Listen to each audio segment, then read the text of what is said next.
क्या कोई भिखारी अमीर बन सकता है? क्या कोई टिकट कलेक्टर इंडिया का कैप्टन बन सकता है?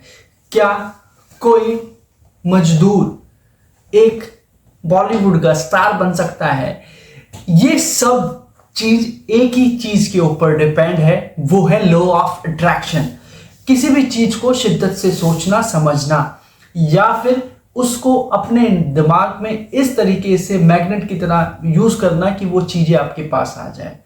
बहुत छोटा सा एग्जांपल आपको दे रहा हूं कि आज से कुछ समय पहले एक मूवी आई थी, एक फिल्म आई थी जिसका नाम था मांझी। उस मांझी के अंदर मूवी में क्या होता है, एक हस्बैंड वाइफ ओल्ड एज के होते हैं और जो वाइफ होती है किसी बीमारी की वजह से उसको अर्जेंटली हॉस्पिटल लेके जाना पड़ता है। हस्बैंड जो है उसको वो हॉस्पिटल नहीं ले जा पाता। उसका सबसे बड़ा रीजन ये था कि जिस एरिया में वो रहते हैं या जिस जगह पे वो रहते हैं वहां पे सारा पहाड़ वाला एरिया होता है। अब उसको शहर तक पहुंचाने के लिए उस 20 किलोमीटर की जो जर्नी है वो 60 से 70 किलोमीटर तय करनी पड़ती, क्योंकि वो पूरा पहाड़ घूम करके उस शहर तक पहुंचना होता है। और इसी बीच उसकी वाइफ की डेथ हो जाती है। तो उसका रीजन सबसे बड़ा ये होता है कि वो पहाड़ की वजह से अपनी वाइफ को हॉस्पिटल तक नहीं पहुंचा पाता है। तो दोस्तों यहां पे आपको यहां पे ये समझना है कि क्यों उसके माइंड में, जो मांझी होता है उसके माइंड में एक चीज आ जाती है कि इस पहाड़ की वजह से मेरी वाइफ हॉस्पिटल नहीं पहुंची, मैं आज इस पहाड़ को ही खत्म कर दूंगा, तोड़ दूंगा, हटा दूंगा, क्योंकि ऐसे ही जैसे मेरे साथ हुआ है ऐसे और भी लोगों के साथ हो सकता है। नॉर्मली इंसान सोचते हैं कि ठीक है यार, अब हो गया उसमें कुछ कर नहीं सकते, लेकिन उसने अपने मन में ये चीज सोच लिया कि मैं पहाड़ तोड़ के ही रहूंगा। अब उसने छेनी हथौड़ा उठा लिया और उस पहाड़ को तोड़ना स्टार्ट कर दिया। समय बहुत लंबा लगा उसको, लेकिन जब वो अपनी इनिशियल या शुरुआती दिनों में था तो उस समय जब लोग उसको छेनी हथौड़े के साथ पहाड़ को तोड़ते हुए देखने की कोशिश करते थे तो लोग सोचते थे कि ये पागल हो गया अपनी वाइफ की डेथ के बाद। लेकिन उसके मन में एक चीज थी, और इतना बड़ा पहाड़ तोड़ना बहुत मुश्किल काम है, लेकिन उसके माइंड में एक चीज था कि पहाड़ को मैं हर हाल में तोड़ के रखूंगा। तो उसने एक अफर्मेशन माइंड में बना ली थी जिसको वो रियलाइज कर रहा था। सो दोस्तों इस स्टोरी के थ्रू आपको यही चीज समझाना चाहता हूं कि अगर आपने लॉ ऑफ अट्रैक्शन की ताकत को समझ लिया तो मैं आपको गारंटी के साथ कहता हूं कि आप किसी भी चीज को छुए बिना नहीं रह सकते। आपने अगर सोच लिया लॉ ऑफ अट्रैक्शन की थ्योरी के थ्रू कि मैं इस चीज को लेना चाहता हूं तो आप ले सकते हैं। बट लॉ ऑफ अट्रैक्शन के 3 रूल हैं या 3 स्टेप्स हैं जिसको आपको बहुत आराम से और समझदारी से समझना पड़ेगा, क्योंकि लॉ ऑफ अट्रैक्शन किस तरीके से काम करता है, क्या उसकी वैल्यू है, आपको ये समझना होगा। क्योंकि आज से पहले बहुत सारी बुक्स में, बहुत सारी जगह आपने लॉ ऑफ अट्रैक्शन की पावर को समझा होगा, लेकिन आज तक किसी ने भी लॉ ऑफ अट्रैक्शन की प्रोसेस क्या है वो नहीं समझाया होगा। तो आज आपको लॉ ऑफ अट्रैक्शन कैसे काम करता है और किस तरीके से काम कर सकता है आपके लिए, आपको ये समझाने जा रहा हूं।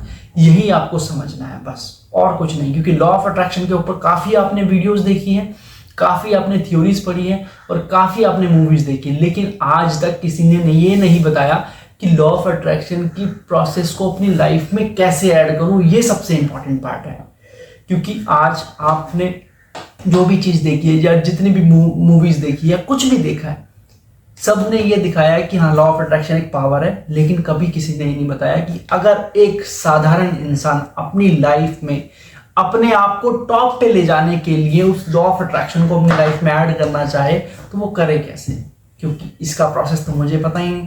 सो दोस्तों आज आपको इसका प्रोसेस पता लगेगा कि किस तरीके से आप इसको ऐड कर सकते हैं। इसके 3 स्टेप हैं जो कि आपको समझना है। Step number 1, relax yourself. सब चीज भूल जाओ, कौन क्या कर रहा है, कौन कैसे कर रहा है, कौन ऊपर है, कौन नीचे है, सब भूल जाओ। किसी भी चीज का आपको फर्क नहीं पड़ना चाहिए। पूरे दिन में एक बार सुबह के समय मेडिटेशन करो और अपने आप को रिलैक्स करो। सबसे इंपॉर्टेंट पार्ट है लॉ ऑफ अट्रैक्शन कि अपने आप को कैसे आप रिलैक्स कर सकते हो।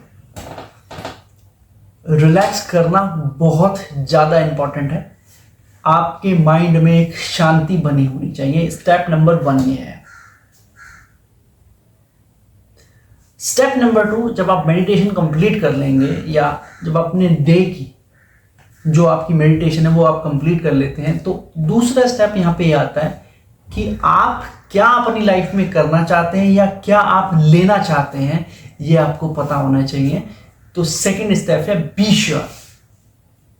मैंने ये सोचा है कि मैं YouTube पे आज से इतने टाइम के बाद जो भी मोटिवेशनल स्पीकर्स हैं उनके ऊपर टॉप पे होऊंगा, ये मेरी अफर्मेशन है।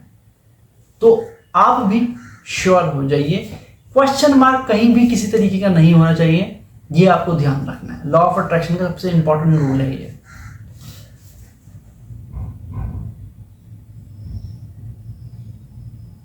थर्ड सबसे इंपॉर्टेंट है,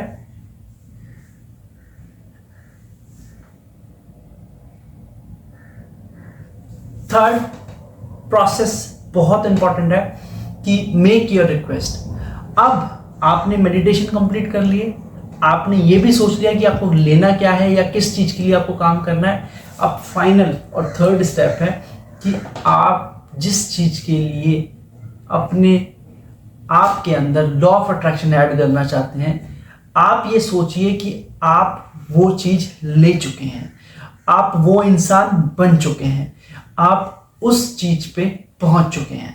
तो आपको इस पे कंफर्मेशन कंप्लीट मिलनी चाहिए कि सपोज मैं चाहता हूं कि मेरे पास एक बहुत अच्छी luxury car, specific car Audi आ गई है, तो अब मुझे अपनी करंट कार के साथ भी यही ट्रीटमेंट देना चाहिए कि मैं ऑडी के अंदर बैठा हूं, ऑडी के अंदर काम कर रहा हूं या जा रहा हूं या आ रहा हूं।